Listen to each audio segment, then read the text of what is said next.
আসসালামু আলাইকুম এভরিওয়ান, আপনাদেরকে আমন্ত্রণ জানাচ্ছি নতুন একটি ভিডিওতে। আশা করি সবাই অনেক অনেক ভালো আছেন। আজকের রেসিপি হচ্ছে গরুর মাংসের টিকিয়া বা স্বামী কাবাব। আর এই রেসিপিটি আমি তৈরি করেছি একদম ঘরোয়া মশলা দিয়ে এবং খুব কম মশলা ব্যবহার করেছি এই টিকিয়াতে। প্রথমে আমি এই টিকিয়াটা তৈরি করার জন্য গরুর মাংসের যে সলিড মাংসটা রয়েছে ওখান থেকে কিছুটা পরিমাণ মাংস নিয়ে এরকম টুকরো করে কেটে নিয়েছি এবং সাথে ব্যবহার করেছি সামান্য বুটের ডাল। আর এই মাংসগুলো আমি আদা রসুন বাটা, সামান্য জিরা বাটা, পরিমাণ মতো লবণ এবং সামান্য হলুদ দিয়ে সিদ্ধ করে নিয়েছি। এবার আমি এই মাংস এবং বুটের ডালটা পাটায় ছেঁচে নিয়েছি। আপনারা চাইলে ব্লেন্ডও করতে পারেন। আমার ছেঁচে যে কাবাবটা করা হয় সেটাই আমার বেশি ভালো লাগে। এরপর আমি দিয়েছি কাঁচামরিচ এবং পেঁয়াজ বেরেস্তা। এই পর্যায়ে দিয়ে দিয়েছি আদা বাটা। এবার ব্যবহার করেছি রসুন বাটা।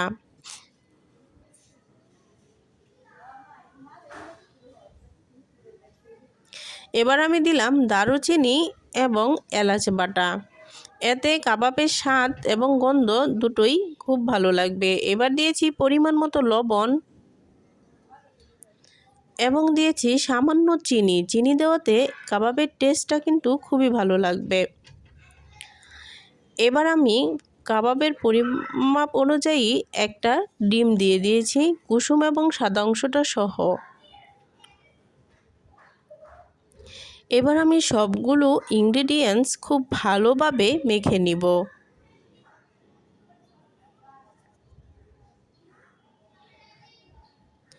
এই যে এই মাখনিটাতেই কিন্তু স্বাদটা আরও বেশি বেড়ে যাবে। আর আমি মাংসটা যে ছেঁচে নিয়েছি, এই ছেঁচার ফলে কাবাবের মাংসটা ভিতরে ঠাসা থাকবে এবং পুরো মাংস মাংস লাগবে। কাবাবটা খেতে কিন্তু অনেক মজা লাগবে।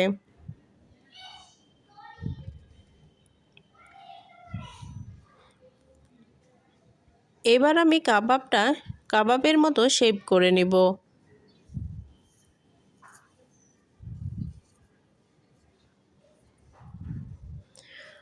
আমি গোল গোল শেপ দিয়েছি, অনেকে আবার লম্বা লম্বা করেও দেয়।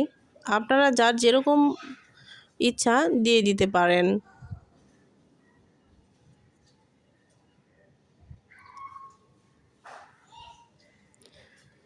সবগুলো কাবাবই আমি এরকম গোল গোল শেপ করে নিব।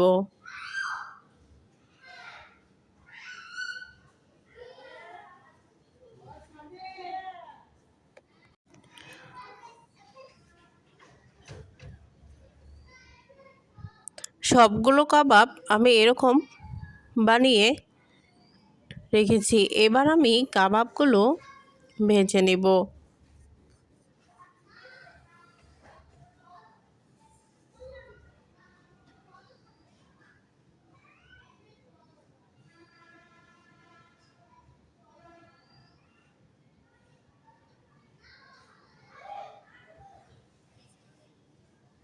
একটা একটা করে সবগুলো কাবাব আমি তেলে দিয়ে দিলাম।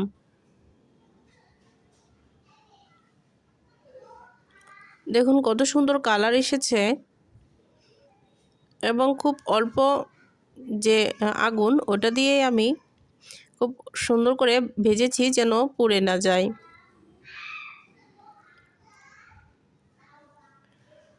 দেখুন ভিতরটা একদম মাংসের ঠাসা এবং খেতে কিন্তু অনেক মজা হয়েছিল।